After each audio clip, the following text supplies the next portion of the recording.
La façon dont la science pense le sexe est toujours inséparable de la façon dont la société pense le sexe et les rapports entre masculin et féminin, entre hommes et femmes. Je sais que se souvenir de ses cours de bio au lycée, quand, comme moi, on a renoncé à toute ambition scientifique depuis son bac, c'est pas si courant. Pourtant, je ne sais pas dire pourquoi, je me souviens avec précision du cours de reproduction humaine de terminale, un nom pompeux pour désigner les séances où on parlait de pénis, de testicules, d'ovaires, de follicules, de glaires cervicales et de muqueuses utérines dans une salle où personne ne bronchait. Et notait, avec application, les réponses de la prof aux questions des moins gênés d'entre nous. À 17 ans, la sexualité, c'est un sujet chaud bouillant, mais il faut croire que quand on parle de chromosomes et d'enzymes, ça calme tout le monde. À la question « Qu'est-ce qu'un corps d'homme ? Qu'est-ce qu'un corps de femme ?», à peu près n'importe qui répondra que les hommes ont un pénis et des testicules et que les femmes ont des ovaires. Et je me souviens de cette prof très BCBG qui nous annonçait en toute tranquillité qu'en fait, les corps humains n'avaient pas tous, tout le temps, toutes les caractéristiques biologiques masculines ou féminines. Que des corps pouvaient être féminins, selon certains critères, masculins selon d'autres. Qu'on pouvait naître avec un vagin et des testicules. Qu'hommes et femmes produisent tous testostérone et oestrogène. Qu'on apprenait à tout voir de manière binaire, mais que dans la vie, et donc dans nos corps aussi, tout est affaire de variation et de degrés. Et puis, rien. Aucune question sur « Et alors, quand le corps il n'est pas biologiquement binaire, qu'est-ce qui se passe ?» Personne n'a posé la question, ou alors j'ai oublié. En tout cas moi, cette question, je ne l'ai pas posée. Et j'ai appris beaucoup plus tard que quand le corps ne rentre pas dans les cases du masculin ou du féminin, on le fait rentrer de force. De force, c'est-à-dire souvent avec des opérations chirurgicales sur les organes génitaux pour assigner à un sexe ou l'autre. La médecine, les médecins fabriquent des corps genrés. Alors, selon quels critères ? Pour ce cours d'histoire des sciences et de la différence des sexes, on est avec la sociologue Michal Raz. Elle vient de finir sa thèse intitulée « La production des évidences sur l'intersexuation » et on va expliquer un peu plus loin dans cet épisode ce que c'est justement l'intersexuation.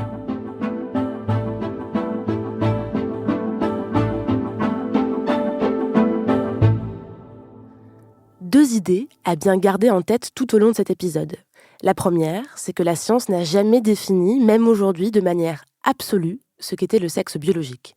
L'histoire de la science de la différence des sexes, c'est l'histoire d'une crise scientifique parce qu'on n'arrive jamais vraiment à définir ce qu'est le sexe et ce qu'est la différence des sexes et sur quoi elle repose en dernier recours. Donc, on a toujours envie de trouver le critère ultime, mais ce critère n'arrive jamais vraiment à satisfaire la réalité du terrain, on va dire, ou la réalité des corps.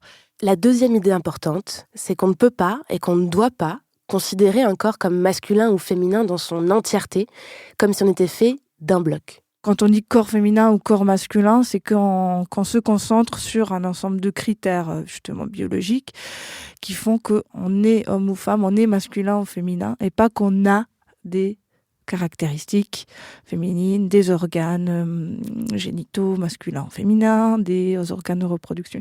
Et donc, bon, c'est une question un peu sémantique, mais c'est aussi une question, je pense, importante dans le fait de est-ce qu'on se définit par rapport à ces caractéristiques-là en tant que corps qui est féminin ou masculin, en tant que personne, individu qui est homme ou femme, masculin ou féminin, ou est-ce qu'on peut considérer juste que le sexe est un ensemble de caractéristiques qui peuvent être définies de différentes manières, justement à travers l'histoire, à travers les sociétés. Partant de là, si on regarde l'évolution du regard de la médecine sur la différence sexuelle, on se rend compte qu'il y a toujours eu une différence entre les corps masculins et féminins, mais pas sur nos critères actuels. C'était le modèle unique du sexe, un seul sexe. C'est comme si on sait qu'il y avait le sexe et que du coup ce sexe pouvait se décliner en deux sexes qui étaient complémentaires évidemment, mais qui appartenaient à une même réalité du sexe. Et le sexe féminin était en quelque sorte à l'envers du sexe masculin. Enfin, au niveau organique, c'est comme si le pénis chez la femme, c'était à l'intérieur. mais c'était un seul sexe qui pouvait avoir le même, une équivalence, quelque chose qui pouvait être comparable l'un à l'autre au niveau anatomique, avec toujours l'idée du féminin qui est moins achevé, moins parfait. Et c'est à partir du XVIIIe siècle, notamment, que la différence des sexes devient une différence fondamentale de nature, pas une différence, on va dire, quantitative ou de degré, mais une différence totalement fondamentale, une dichotomie, une binarité dans laquelle femmes et hommes n'avaient en quelque sorte rien à voir entre eux. Donc on considère qu'à partir de là, qu'il y a vraiment deux sexes distincts qui ont des caractéristiques totalement différentes sur tous les plans. Alors, on va commencer à décrire de plus en plus en détail sur quel plan ils sont différents, mais ça va être évidemment donc toutes ce qu'on appelle les caractéristiques secondaires, sexuelles secondaires, tout ce qui notamment apparaît à l'adolescence. Ça peut être la pilosité, le développement des seins, la voix, des choses qui arrivent plus au niveau de la puberté et qui ne sont pas considérées comme données à la naissance. Ça va être aussi moralement, socialement, les femmes et les hommes sont différents. Moralement, socialement, les hommes et femmes sont différents. Cette idée, selon laquelle nous n'aurions pas les mêmes places et fonctions dans la société, elle va servir à beaucoup de choses, politiquement parlant, et notamment réaffirmer une différence fondamentale, biologique, entre les corps masculins et féminins. Et ça apparaît évidemment dans un contexte qui est indissociable, qui était le contexte social et politique.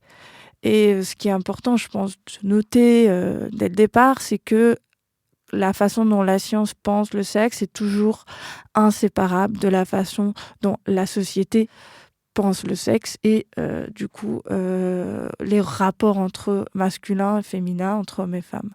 Et évidemment, autour de la Révolution française et la période des Lumières, c'était aussi un moment où les femmes, du coup, commencent à revendiquer une place dans la société. Le droit d'être aussi des citoyennes, le droit aussi de pouvoir voter, le droit d'avoir une éducation, de s'exprimer. Et donc, comme plusieurs auteurs historiens l'ont montré, c'est pas par hasard que c'est à ce moment-là qu'on a besoin de affirmer de façon absolue que les femmes sont par nature différentes des hommes, qu'elles n'ont pas la même capacité intellectuelles, qu'elles n'ont pas les mêmes capacités morales, on appelait, c'est de occuper les mêmes positions, d'avoir le même pouvoir, parce qu'elles étaient totalement et fondamentalement différentes des hommes.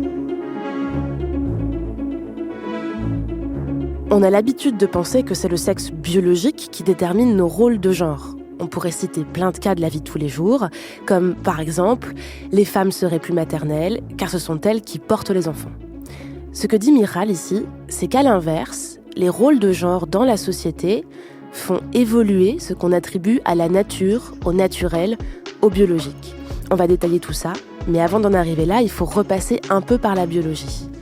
Avant, c'est ce qu'on voyait qui déterminait le sexe.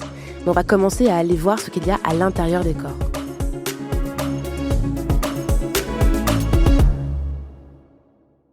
Bon, à partir de la Renaissance, on commence à avoir le droit de faire des autopsies, de disséquer les corps, de les ouvrir, de voir s'il y a de l'intérieur. Et ça a fait un changement aussi très fondamental dans la façon dont la médecine conçoit le corps et la différence des sexes. Parce qu'on découvre qu'il y a tout un ensemble de choses qui se passent à l'intérieur du corps qui comptent. Et évidemment, la différence anatomique est la première. Il y a cette différence anatomique au sens des organes génitaux externes. Donc, comme je disais, d'abord, on considère une sorte d'équivalence entre le pénis et le vagin à l'envers. Il y a la question aussi des organes de la reproduction. C'est-à-dire que le critère de la reproduction aussi devient très important. C'est quelles sémences sont produites.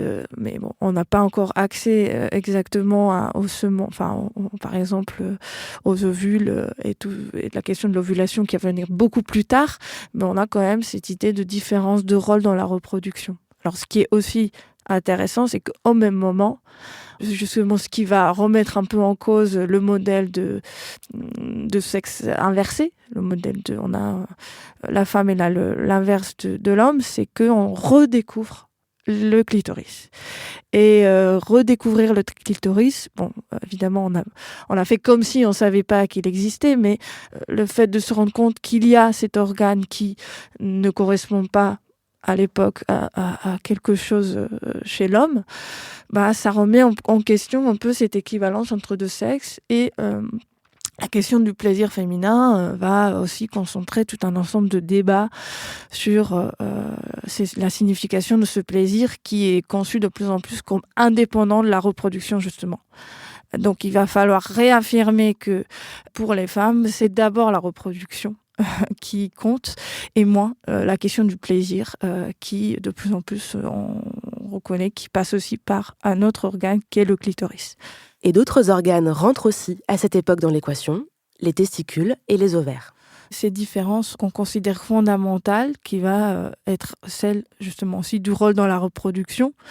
Et c'est à partir de, on va dire, au milieu du 19e siècle, on considère que c'est l'âge des gonades. C'est-à-dire que la médecine considère que le critère du sexe, du vrai sexe, c'est celui-là, des gonades. Et que si on a un testicule, des testicules, on est un homme. Et si on a des ovaires, on est des femmes. On passe du critère de l'apparence extérieure, de l'anatomie extérieure, à celui de ce qui ne se voit pas forcément, les testicules et les ovaires. Et on découvre plus tard que les hommes ont des chromosomes XY et les femmes XX. Et on se dit que la voilà, la vraie différence. Et on prend tous ces critères en compte pour se dire, un corps masculin ou féminin, c'est cet ensemble de critères. Donc, en effet, aujourd'hui, on considère, en biologie, c'est pas les sociologues qui disent ça, c'est que le sexe, c'est un ensemble de critères qui ont une ligne directrice, on va dire, de causalité. Et le premier critère est est le critère génétique, c'est-à-dire d'avoir un certain gène qui va coder, qui va déterminer quel sexe on va avoir au final. Et ce gène, il va, on va dire, se retrouver sur des chromosomes. On considère qu'ils vont déterminer le développement des organes sexuels internes, un utérus, des ovaires ou des testicules. Et donc, on a après le développement des organes génitaux externes, le pénis, le clitoris, le vagin, etc.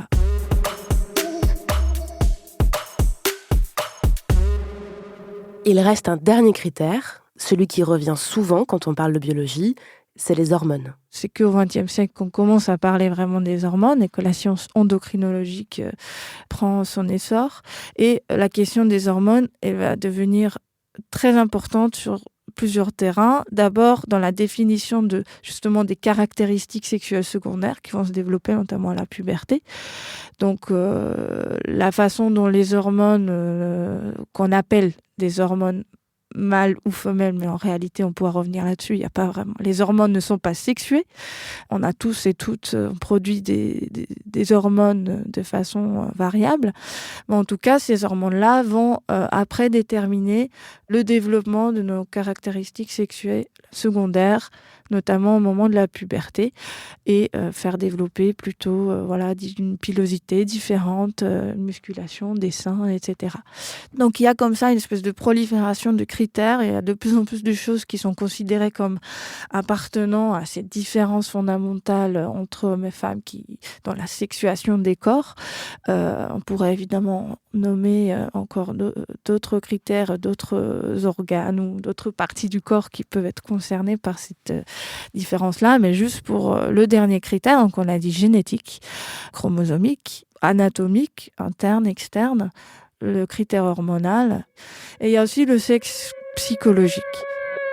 Le sexe dit psychologique, c'est ce qu'on a déjà décrit dans d'autres épisodes comme étant l'identité de genre, c'est-à-dire la manière dont une personne se sent, homme ou femme, indépendamment de toute caractéristique biologique. On commence à faire toutes ces distinctions début et au milieu du XXe siècle. Et notamment John Money, qui était un psychologue qui travaillait aux États-Unis à l'hôpital Johns Hopkins, qui va pour la première fois utiliser le terme de genre justement pour distinguer les différents types pour distinguer une identité de genre et distinguer ça des critères purement anatomiques, biologiques, scientifiques du sexe.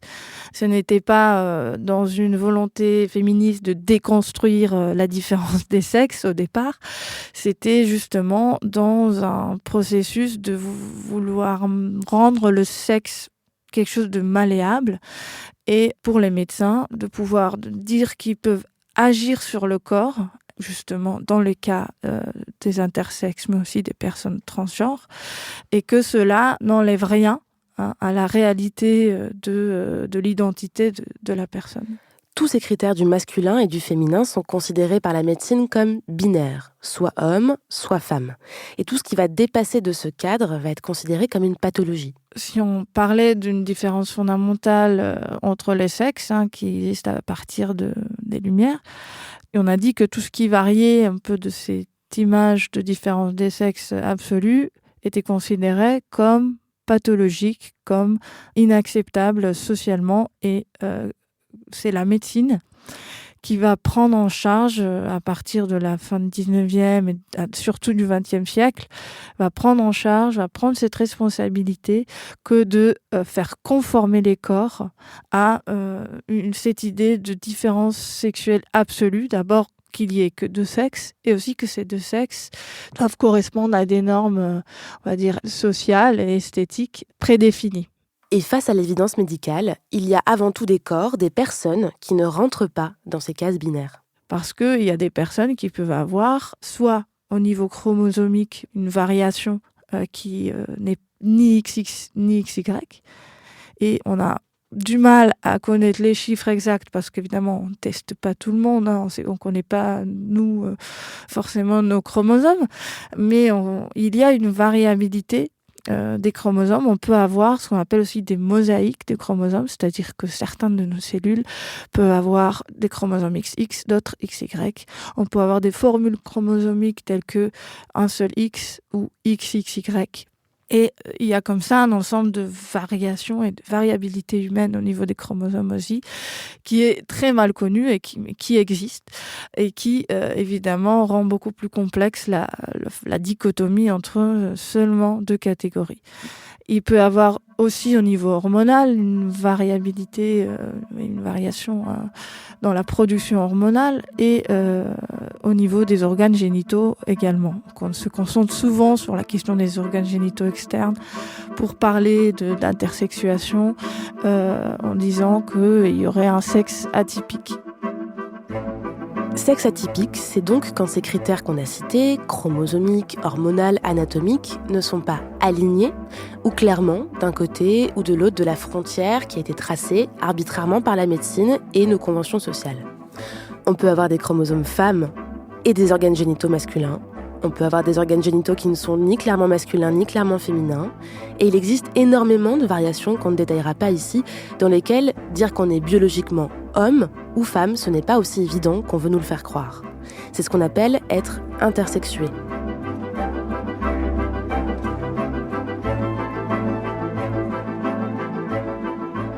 Petit point vocabulaire, on dit intersexué, on ne dit pas hermaphrodite, même si vous connaissez bien votre mythologie grecque. En effet, le terme hermaphrodite, c'est un terme qui était très présent dans les écrits médicaux, et qui existe encore dans certains écrits officiels, mais qui a été notamment écarté à partir de 2005, enfin des années 2000, dans lequel justement les revendications de personnes intersexes ont été aussi entendues par le corps médical pour dire qu'il s'agit d'un terme stigmatisant, d'un terme qui les exotise. Ça ramène à une espèce d'imaginaire justement un petit peu mythologique, et notamment à l'idée que ça serait comme des sortes d'individus un peu monstrueux qui pourraient avoir à la fois tous les organes masculins et les organes féminins, qui pourraient s'auto-reproduire. Donc il y a en fait cette espèce de spectre de l'auto-reproduction qui est très exotisant, qui ramène ça à quelque chose de presque parfois spirituel, ou en tout cas le ramène à une réalité qui n'est pas vraiment la réalité des personnes concernées. Et puisque c'était aussi le terme utilisé notamment dans les écrits médico-scientifiques, c'est considéré comme un terme, c'est un terme péjoratif et négatif, qui crée de la peur, qui crée de l'intolérance, de la pathologisation. Le terme d'hermaphrodite peut être utilisé par les personnes concernées comme dans un processus de retournement de stigmate pour essayer d'en tirer plutôt une fierté et de sortir de la honte que propage le terme. Après, aujourd'hui, on considère plutôt le terme à utiliser, qui est utilisé pour la plupart des personnes concernées, c'est le terme de intersexe ou personne intersexuée. On estime que 1,7% des personnes sont intersexuées, et cela peut se remarquer à la naissance de l'enfant, mais aussi bien après. Alors intersexuation, elle peut soit se déclarer à la naissance, c'est-à-dire être constatée à la naissance lorsque, en effet, la sage-femme ou le pédiatre regarde le bébé et qu'il ne sait pas quel sexe annoncer aux parents. Ça, c'est souvent le cas le plus répandu, on va dire, ou qui n'est pas forcément le plus nombreux, mais le plus connu. Ça peut arriver avant la naissance, aujourd'hui aussi, avec l'ensemble de tests prénataux, qui sont de plus en plus nombreux, donc notamment l'échographie, mais aussi l'amniosynthèse qui permet de connaître les chromosomes du fœtus avant la naissance. Et l'intersexuation peut aussi se déclarer tout au long de la vie, pendant l'enfance et notamment à l'adolescence. Donc il ne faut pas non plus avoir une vision uniquement de ces cas-là autour de la naissance. Après, en effet, il y a cette question qui est celle du sexe qu'on appelait longtemps ambigu, c'est-à-dire de la situation dans laquelle on a besoin de décider est-ce que c'est un garçon ou une fille, alors que extérieurement, on peut avoir par exemple un clitoris qui est très développé, qu'on appelle hypertrophié en termes médicaux, et que du coup ressemblerait plus à un pénis. Donc la différence entre un petit pénis et un gros clitoris, évidemment, il est en fait pas si évident que ça. Nos critères de ce qui est normal et anormal sont évidemment sociaux. C'est des critères qui relèvent non pas forcément de la variation biologique, naturelle, spontanée, mais des idées de ce qu'on a en tête, de ce qui devrait être, de ce qui est normal.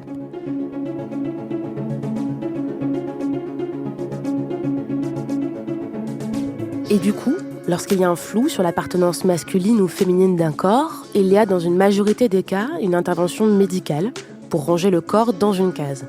Cette décision, c'est celle du corps médical qui prescrit un traitement hormonal et ou pratique des opérations d'assignation. Alors, comment est-ce qu'on choisit le sexe ?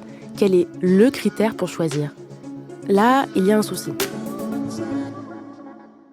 Et puisqu'il n'y a pas de critère unique, on ne peut pas se reposer ni sur la taille, est-ce que c'est la taille du pénis versus clitoris, est-ce que l'existence d'un vagin, est-ce que c'est l'existence d'un utérus, est-ce que l'existence des testicules, parce qu'on peut avoir des personnes qui ont un vagin et des testicules. Et du coup, si tu as un vagin et des testicules, tu poses problème, on va dire, à la conception binaire de la médecine pour pouvoir décider si tu es plutôt une fille ou un garçon. Donc, il y a une des variations, par exemple, qui s'appelle insensibilité aux androgènes, qui est des individus qui ont d'habitude des chromosomes XY, mais à la naissance peuvent avoir des organes génitaux externes qui ressemblent plutôt aux organes qu'on qualifierait de féminins, mais des testicules qui seraient à l'intérieur du corps. Et du coup, dans ces cas-là, évidemment, est-ce qu'on va considérer que c'est un garçon, une fille, qu'il s'agit de personnes intersexuées, qui rappellent que ces critères-là ne sont pas absolus et qui peuvent coexister à l'intérieur d'un même individu. Les médecins ont donc produit un ensemble de règles tacites, de pratiques pour trancher dans ces cas-là. On a montré que dans la plupart des cas, on préférait une assignation féminine. C'est-à-dire que les médecins préféraient faire des filles plutôt que de faire des garçons lorsque il y avait ces cas d'intersexuation. Une fille, c'est considéré comme plus facile que de fabriquer un garçon. Typiquement, il y a la formule, c'est plus facile de creuser un trou que de construire quelque chose qui ressemblerait à un pénis qui est socialement acceptable. Donc on revient là évidemment aux critères de genre, de l'acceptabilité d'un genre qui serait normal. Non mais ça se comprend, c'est quand même plus facile de retirer que de créer à partir de rien. Sauf que ces décisions, elles sont surtout fondées sur ce qu'on attend d'un homme avec un pénis et d'une femme avec un clitoris et un vagin. Du coup, ce qui fonde le plus souvent les critères, c'est pour un garçon, c'est évidemment la taille du pénis, c'est-à-dire que dans le discours des médecins, c'est être un homme avec un organe, un pénis qui ne serait pas suffisamment grand, c'est être un moindre homme, ou être condamné, une sorte de vie, une masculinité toujours réduite, dominée, insatisfaisante. Et le deuxième critère, qui paraît peut-être plus anecdotique, mais qui revient sans cesse, qui est celui du méa urinaire, c'est-à-dire de la position d'uriner debout.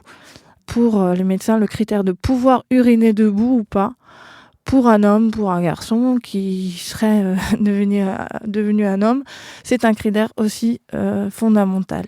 La taille, ça compte pour les garçons, et la maternité, c'est capital pour les filles. Du côté du féminin, on va dire, la question de la reproduction est beaucoup plus présente, c'est-à-dire que la possibilité de porter un enfant, par exemple, d'avoir un utérus, c'est un critère qui, pour beaucoup, permet de déterminer que il faut absolument assigner cet enfant au sexe féminin, quitte à, par exemple, opérer sur son clitoris et, faut le dire, mutiler un organe qui est sain, qui est le clitoris, qui est plus grand que la moyenne, pour en faire, on va dire, une fille justement acceptable, parce qu'une fille ne devrait pas avoir un clitoris qui a une dimension plus grande que... C'est difficile de donner un chiffre, parce que ce sont des choses qui sont variables, qui sont pas toujours écrites, en termes de millimètres et de centimètres.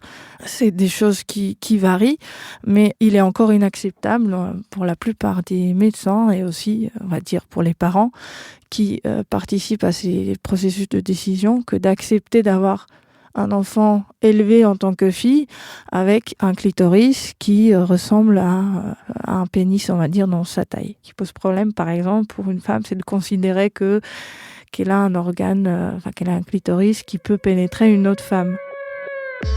Le mot est lâché. Pénétrer. Quand on parle de taille de pénis et de clitoris, il y a évidemment là-dessous l'idée que la pénétration est le pilier de la sexualité.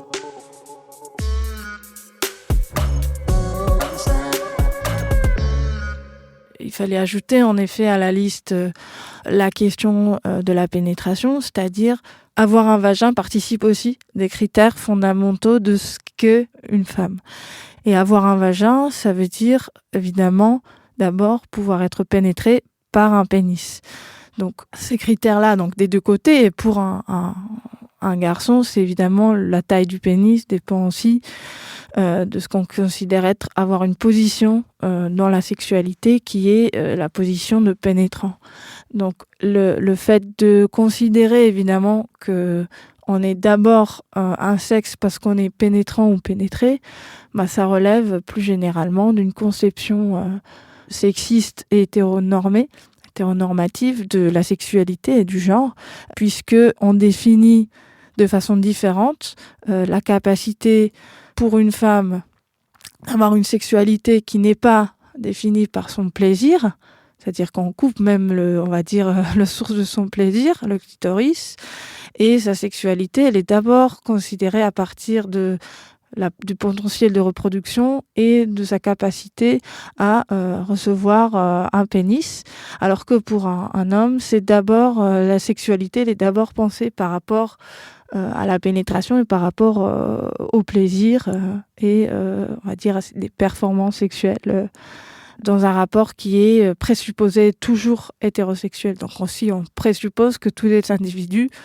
sont hétérosexuels et vont l'être, ou vont vouloir avoir des rapports pas seulement hétérosexuels, mais hétérosexuels pénétratifs. Et on ne considère pas que aussi il y a d'autres façons de penser la sexualité, de la pratiquer. Qu'une personne intersexe devienne cisgenre, hétérosexuelle, avec des pratiques sexuelles pénétratives, c'est pas anodin. C'est même un critère d'évaluation de la bonne réussite, et je mets plein de guillemets, de l'opération. dans l'évaluation médicale du devenir adulte de ces personnes-là, on considère comme réussite qu'ils soient des personnes cisgenres et hétérosexuelles. Et du coup, la question évidemment de la normativité du genre et de la sexualité, elle revient aussi dans les évaluations médicales qui sont toujours ancrées dans cette idée que s'ils ont assigné un enfant intersexe au sexe masculin, il faut absolument que cette personne, en grandissant, qu'elle se sente qu'elle ait une identité masculine et qu'elle soit une personne hétérosexuelle attirée par des femmes. Et tout ça est évidemment construit sur ces bases d'hétéronormativité, de sexisme qui ne donne pas de place à une variabilité et à un continuum entre différents types d'identité et de sexualité. Non, mais il doit bien y avoir une nécessité médicale à opérer des enfants quand même. Un impératif de santé. Si on opère, c'est bien qu'il y ait une pathologie. Et non, dans la quasi-totalité des cas, il n'y a aucune urgence à opérer pour la survie ou la bonne santé de l'enfant en question. C'est considéré comme une pathologie pour la médecine parce qu'il y a, on va dire, une variation de la norme. Mais évidemment, en biologie, on a plein de variations à la norme. Dans quelle mesure on tolère aussi des variations à la norme au sens de moyenne, c'est-à-dire on a des variations à la moyenne statistique, qui ne sont pas forcément des variations pathologiques au sens où elles causent des dangers pour l'individu, des dangers de santé, des dangers en termes ou des choses qui vont être des obstacles pour mener une vie, une physiologie on va dire satisfaisante. Et en effet, dans la quasi-totalité des cas de personnes intersexuées, en tant que bébé ou lorsqu'il s'agit d'adolescents, ces cas ne présentent pas de problème de santé majeur. Mais au niveau des opérations, ce qu'on appelle de conformation, ou en tout cas des mutilations génitales, il n'y a jamais aucune justification qui est une justification qui relève d'un danger vital ni d'une nécessité médicale.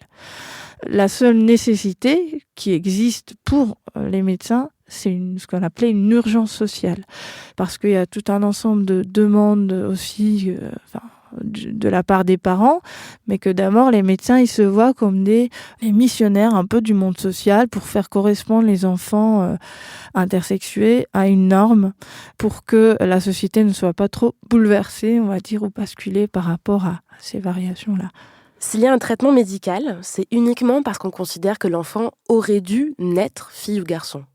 Se pose alors la question de la manière dont les médecins présentent aux parents la nécessité d'une intervention. Alors, on présente aux parents, la plupart du temps, on dit qu'en effet, il y a, on peut dire, une pathologie ou une maladie ou un problème, une anomalie, une malformation. Donc, on utilise tous ces termes, souvent techniques ou médicaux, qui créent évidemment des craintes de la part des parents quand on dit son enfant a une malformation. Ça appelle à une réponse, ça appelle à demander de l'aide, évidemment, des médecins. Et les médecins se présentent comme les personnes qui sont capables de répondre, de corriger ces malformations. Alors évidemment, tout ce vocabulaire, on ne peut pas s'étonner qu'après, la société et les parents eux-mêmes considèrent que c'est quelque chose qui est nécessaire. Mais on ne présente jamais, ou en tout cas rarement, la situation comme une simple variation de l'espèce humaine qui pourrait peut-être causer des problèmes de stigmatisation dans le milieu social, à l'école, etc., comme tout un ensemble d'autres variations et comportements peuvent, être stigmatisés dans notre société, on en est bien conscient, mais est-ce qu'on ne prend pas le problème à l'envers en disant que comme il y a un problème social, au lieu de traiter le problème social, de la stigmatisation, de l'intolérance, des préjugés, etc., on considère qu'il faut effacer en quelque sorte la source du problème, qui serait le corps lui-même et non pas la société. Si les médecins s'appuient sur le confort social de l'enfant, c'est aussi parce que des études montrent que les personnes intersexes, interrogées une fois adultes, ont par exemple 2 fois plus de comportements d'automutilation et de tendances suicidaires. Mais quel est le poids des opérations subies pendant l'enfance dans ce mal-être ? Le problème, c'est que déjà, on n'a aucune étude qui permet de comparer des personnes qui auraient été opérées et d'autres qui n'auraient été pas opérées, parce que la quasi-totalité des personnes sont opérées. Et du coup, on ne sait pas si aussi les conséquences psychologiques, elles émanent pas tout d'abord et fondamentalement de la question justement de la médicalisation, de leur pathologisation, des mutilations qu'ils ont subies et de cette espèce de tabou qui a été créé autour de leur corps, devenu objet, cobaye de la médecine, devenu un espèce de secret familial.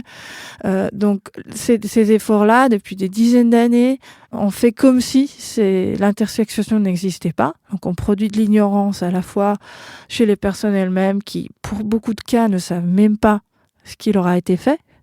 On produit de l'ignorance dans la société parce que en fait, on efface en quelque sorte ces variations pour faire comme si tout le monde, comme s'il n'y avait pas de personnes intersexuées, qu'on n'avait que une espèce d'hommes et de femmes parfaits. Et on produit des secrets et des tabous qui ne font que renforcer la stigmatisation sociale à leur égard, parce qu'en fait, on reconnaît pas leur existence, et qui renforce aussi évidemment leurs souffrances psychiques qui relèvent plus de ce qu'ils ont subi, de ce qui leur a été caché, de toute la honte qu'ils devaient porter dans leur vie face à ce tabou, à ce secret, à des mensonges et à des douleurs réelles que leur corps a dû souffrir pour justement, soi-disant, pour leur faire du bien socialement, pour qu'ils ne subissent pas de discrimination sociale. Non mais bon, vous avez dit le mot mutilation tout à l'heure. C'est fort comme mot. J'imagine que le corps médical a conscience de tout ça, non ? Il y a de plus en plus de débats publics. Il y a plusieurs décisions de justice, plusieurs décisions aussi d'organisations non gouvernementales, de l'ONU, des condamnations de ces pratiques, qui sont des condamnations claires et nettes, qui les qualifient de torture. Mais globalement, en France en tout cas, il y a très peu de remise en cause encore du corps médical. Ça existe et le débat commence à émerger, mais le débat est encore très très peu présent au sein du corps médical. Il y a encore un grand consensus autour de ces pseudo-évidences de l'intervention précoce sur les enfants intersexes et très peu de remise en question de ces pratiques-là. Il y a peut-être des pratiques qui essayent d'être moins mutilantes au sens de, par exemple, préserver la sensibilité du clitoris lorsqu'il y a des opérations de réduction du clitoris. Mais fondamentalement, le principe de la légitimité des médecins d'intervenir sur des corps, notamment d'enfants, qui sont évidemment non consentants, qui ne peuvent pas donner leur avis sur ce qui leur est fait, d'intervenir de façon irréversible sur des corps non consentants, ça c'est quelque chose qui est encore une légitimité largement partagée dans le milieu médical français.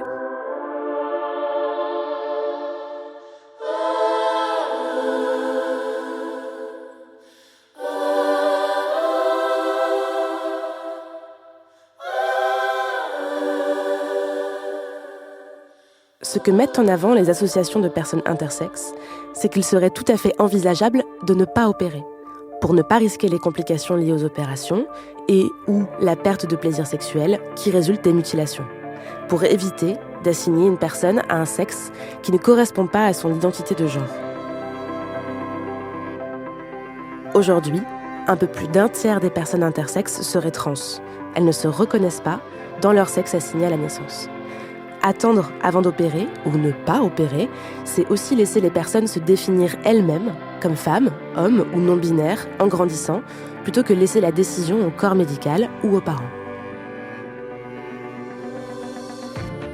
Les parents peuvent décider, évidemment, pour l'enfant, pour un ensemble de choses, mais lorsqu'il s'agit d'interventions justement irréversibles, sans forcément de nécessité médicale, la question du consentement, elle est fondamentale. De choisir son identité de genre, Et évidemment, la possibilité de vouloir choisir s'ils veulent ou pas se faire opérer à un âge où ils ou elles ont conscience des conséquences de ces opérations-là.